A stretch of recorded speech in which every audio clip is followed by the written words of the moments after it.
Now, a trend I have seen lately in the hybrid wars is a lot of carnivorous hybrids. Now, I have seen some people state the fact that carnivores will always triumph over herbivores, and there will always be a carnivore to hunt a herbivore. Now, this is true to some extent. Most hunts that predators engage in end in failure. And there is one group of herbivores that were nigh on invincible.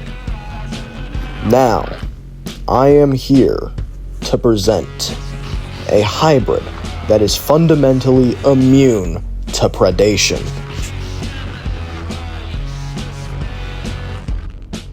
Now, when picking the base to the herbivore that will be nigh on immune to predation, there is not many you can choose from. Now, there's many interesting choices to make a herbivore hybrid, but if you want to be immune to predation, one thing is needed: strength and size. And we found the perfect base. Brachiosaurus altithorax. Now, Brachiosaur macronarians are pound for pound some of the strongest sauropods to ever walk. So this base is very vital, providing strong forelimbs for powerful kicks and an overall very strong build, along with it being quite big for its size, but we can get bigger with our next contributor. Next is Argentinosaurus, which adds a boost to size and makes the bones in the limbs more dense and strengthens them, along with providing a longer and stronger tail.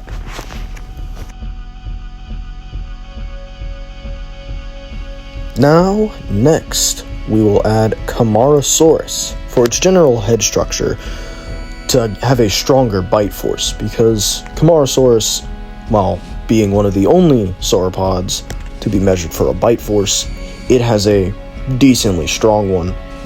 And you usually don't think of bite forces when it comes to sauropods, but it could be useful when fighting other large opponents like other sauropods. Then we added Saltosaurus for its body armor. Now you may ask, why are we using Saltosaurus instead of something like an Ankylosaur or a Nodosaur? Simple reason: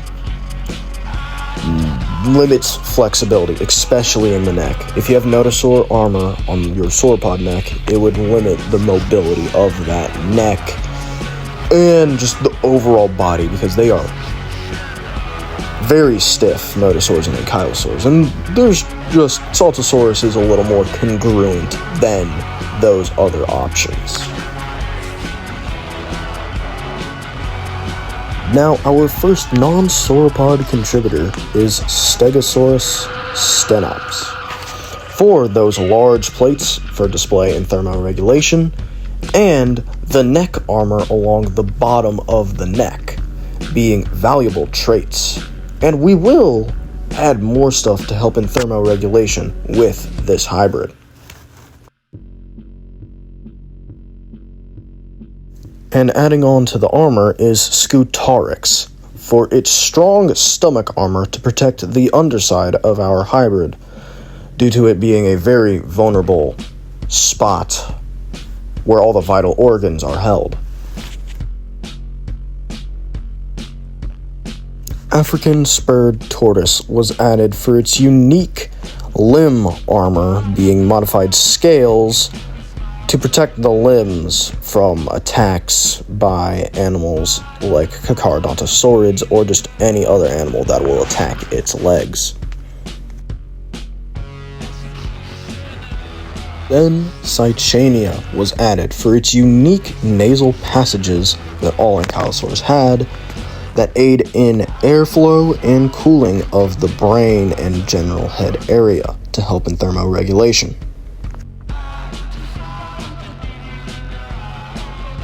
We added the blue wildebeest for its oxygen-reliant muscles, along with chordated rete and sweat glands that are made to conserve water and help especially well in thermoregulation, which the choriorettae also help in. Next, we added bison antiquus for that large neural spine for muscle attachments to create a large muscular hump to make our hybrid even stronger.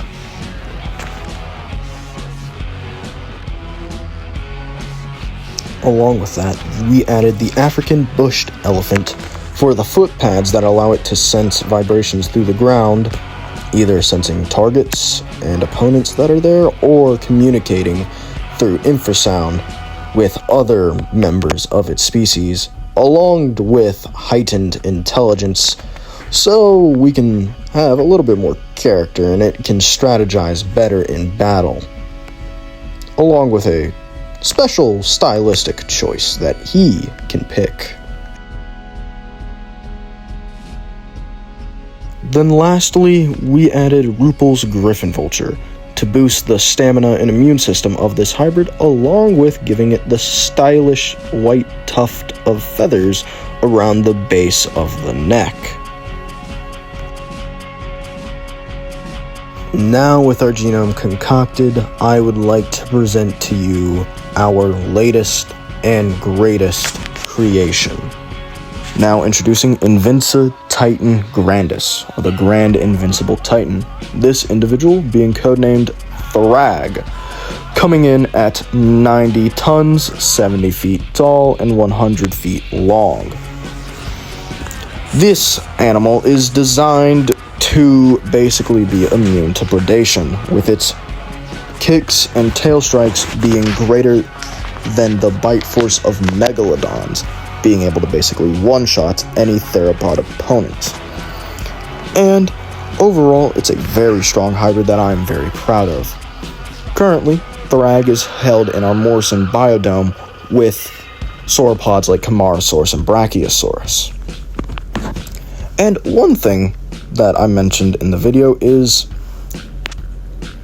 Thrag has been introduced to fashion by Sylvia. Don't know why, but it's kind of funny.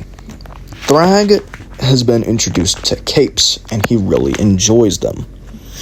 One of those being a rug that was originally made for Sylvia's office that got turned into a cape, being Kronos. Now, we are planning to give him more capes by taking out some hybrids, or whatever hybrids we take out will be made into capes for Thrag. And if he's needed to be deployed, or anything else, we will be keeping him in the Morrison biodome until that is necessary. Which hopefully it isn't, although we do have something going on in Pennsylvania in an abandoned facility that hopefully doesn't get out. Now, I hope you enjoyed the video, and overall, have a good day. Goodbye.